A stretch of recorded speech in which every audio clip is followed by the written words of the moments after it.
A great storyboard artist isn't necessarily Michelangelo, isn't necessarily a fabulous animator. What a great storyboard artist is a great communicator. Hi, this is a storyboard drawing, one of the essential tools in the making of an animated film. Storyboards allow the filmmakers to see a blueprint of the movie before we go into actual animation production. Walt Disney developed the use of storyboards way back in the 1920s for his classic Mickey Mouse cartoon, Steamboat Willie.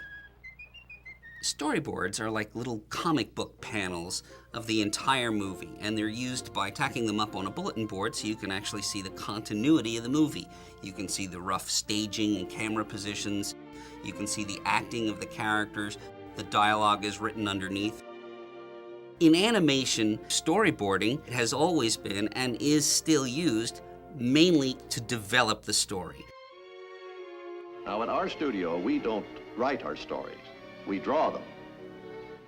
Storyboards, being an effective and very inexpensive way of developing the content for the movie, gave Disney the opportunity to board up something and see if it worked before expensive animation took place. You start off and you start visualizing it like a comic strip, kind of. You work out the business and you develop it that way.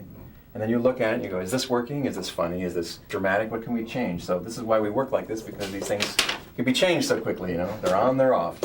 And you can move things around and see how things play. A great storyboard artist can put down on a storyboard the minimum amount of information necessary to get a very dynamic and quick read on the content and the emotions in the sequence.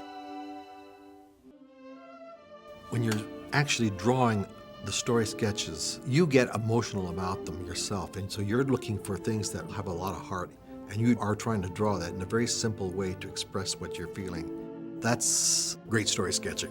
Hitchcock said storyboard artist has to be a good storyteller. It isn't enough to just make a beautiful drawing. The drawing has to have the meaning and the feelings of what you were trying to say. Usually if you have a good storyboard artist, he's also a good pitch artist as well. When you're pitching a board, you do all the parts and everything. You take on the characters, you change your voice, and you'd even add effects, you know. You'd take on a woman's voice, the old man's voice, or whatever it was. And it was very harrowing when you'd bring Walt into the room because he could pitch better than anybody. Once he's got rolling, he would get excited, he would act it out, and you sat there mesmerized by Walt's storytelling. That was Walt's great ability. A storyboard pitch is one of the great performance arts that was developed in this century at Disney's, and no one ever gets to see it. The next step after you've shown your board, it's been okayed, everybody loves it, let's put it on a story reel. Those storyboards are taken and shot on film and timed to a rough soundtrack. So you can actually see the movie playing in real time before any animation takes place. Walt Disney invented the idea of making these story reels, telling the story in a simple form before you went to the more complex form. It was, at the time, I think, incredibly innovative, as most of what Walt Disney had done. Often storyboard artists are noted for putting in business, putting in interesting things for the characters to do. Every artist usually winds up having something that they really excel at, you know, whether it be the emotional end of it or whether they are for the chases. Willie Reitherman, he was the expert on chases. You definitely cast storyboard artists according to what their strengths are. Some storyboard artists are really comic artists, and they will concentrate on the humor. Other artists are much more cinematic, and you would use them for action scenes. Walt was very smart. He cast the story people who he thought were going to be the best ones on that particular sequence. Soon, a lot of Hollywood was noticing how good Walt Disney's movies were, and the use of storyboards was a large part of that. Over the years, this process was adopted by Disney's live-action directors. And now, storyboards are used on almost every live-action production around the world. There are so many people involved in the motion picture making process that everybody has to be aware of the central needs of the film. And that's where the storyboard can let everybody in on the secrets.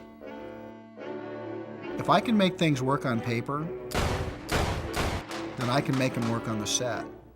And if I can create a visual style on paper, I can absolutely create it on God's green earth. I worked with Jeffrey Katzenberg on the Shrek movies, who had really read everything that Walt Disney had ever written about filmmaking. So I was very lucky to learn Walt Disney's technique of using the storyboards as a writing storytelling tool.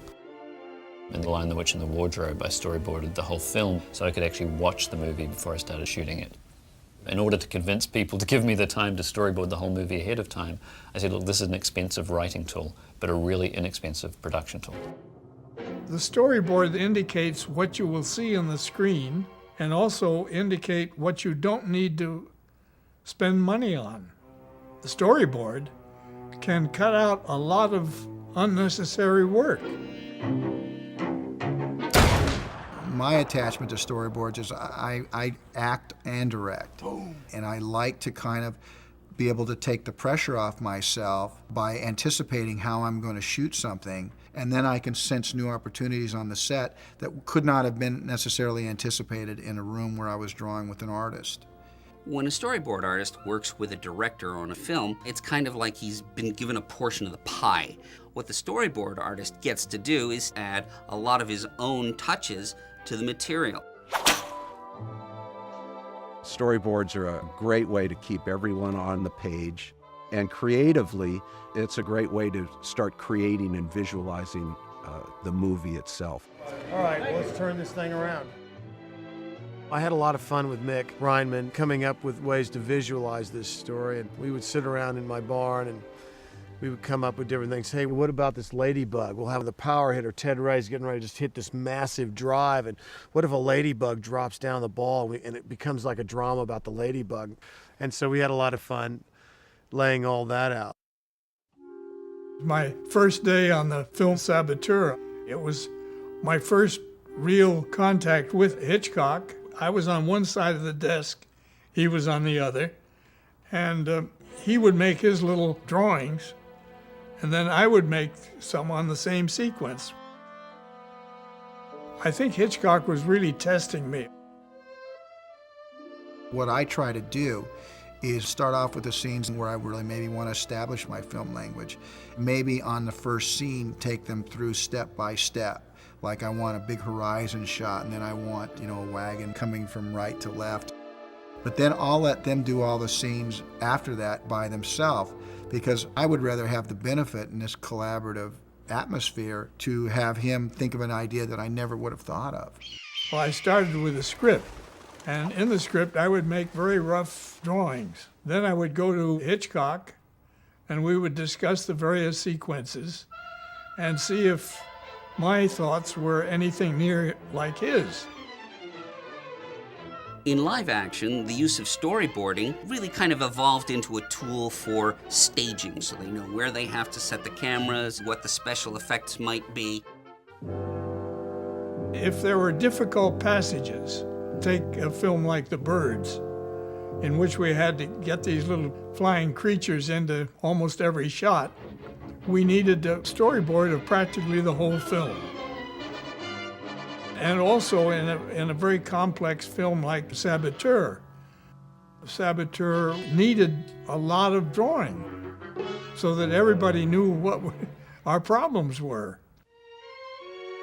Quite often when we're about to shoot a scene, we'll actually start by pinning up all the storyboards. It's often a useful tool to communicate to your art directors, the set designers, sometimes the actors, kind of this is what the scene is doing, and really block out the scene using the storyboards as a point of reference. The notion that a picture's worth 1,000 words, it really comes into play when you're dealing with storyboards, because I can really get 8 people behind me and I can point, and everybody can suddenly be on the same page. With a lot of big sequences in live action, with battles and so on, you'll have 3 or 4 units shooting at once. So those storyboards become a tool to communicate to them. You give them to your second unit director, say, I need this shot, this shot, this shot. Open Range, for instance, there's the final shootout sequence, which was about 12 days on a schedule. And 9 out of those 12 days, I had to go to cover sets because we were experiencing weather changes. We needed the light that we started the sequence in to be the light that we ended it in. So the storyboard saved me. When we actually were going to come back to that sequence, which was very elaborate, everybody knew what we were going to be coming back to. There was going to be no guesswork. And so I find them my greatest tool, actually, the storyboard. Live-action directors use storyboards for a variety of purposes in the filmmaking process. But in animation, storyboards have always been and are still used to develop the story and the characters.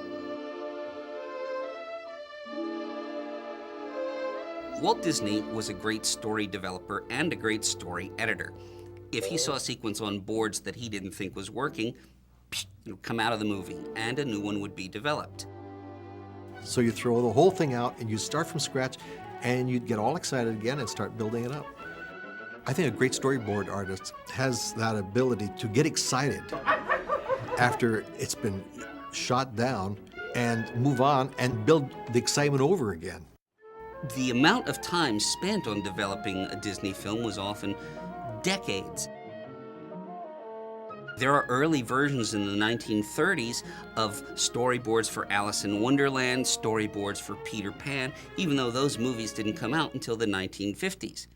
For Lady and the Tramp, Joe Grant actually pitched the idea to Walt in 1937. An active storyboard development didn't take place until 43. The movie itself came out in 55. So you can see almost a 20-year period there of developing what actually got into Lady and the Tramp. If we boarded a version and it wasn't quite working, Walt would say, well, let's not follow this version, let's start another version. Every drawing you got thrown out. It didn't matter because out of the whole thing, what they were suggesting was going to be better. We would have the storyboard shot with a still camera, and we would make an 8x10 negative. So every storyboard was recorded, and then the individual sketches would be taken off the storyboard and then they'd be filed away. Walt Disney, in the purest sense, was an artist, but he also had that idiosyncrasy of an artist who just throws his great work away because in some way it doesn't match up. But listen, every cartoon is still measured against Walt Disney. He knew the difference. And I would trust him. I would trust him. And we do trust him. We trust him with our children.